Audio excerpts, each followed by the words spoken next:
In today's video, I'm going to teach you how to sign up and complete your account details. Let's start from the very beginning.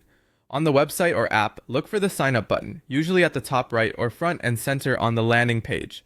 Click on sign up to open the registration form. If you also see a login option, make sure you're on the sign up page, not the login screen. On the first screen, you'll be asked for your email.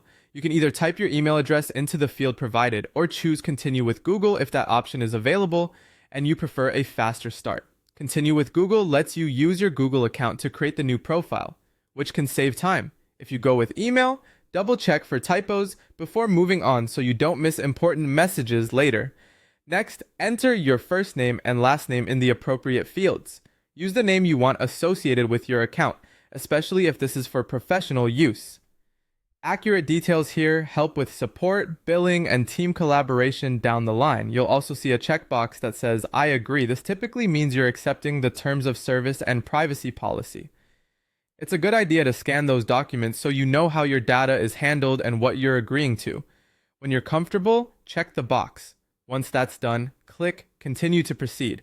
If anything is missing, the form will usually highlight what needs attention, so fix any errors and click Continue again. On the next screen, you'll be asked for a company name. Type your organization's name, or if you're working solo, you can enter your own name or the name of your project, depending on what fits best. Then choose a role from the list provided. Pick the option that most closely matches what you do, such as marketing, engineering, operations, or leadership. This helps tailor your experience and recommendations. You'll also see a question asking where you heard about the service. Select the option that best applies, whether that's a search engine, a colleague, social media, or another source. This feedback helps the team improve how people discover them, and it won't affect your account setup. After you've filled in those details, click Continue. That's it. Your initial signup is complete.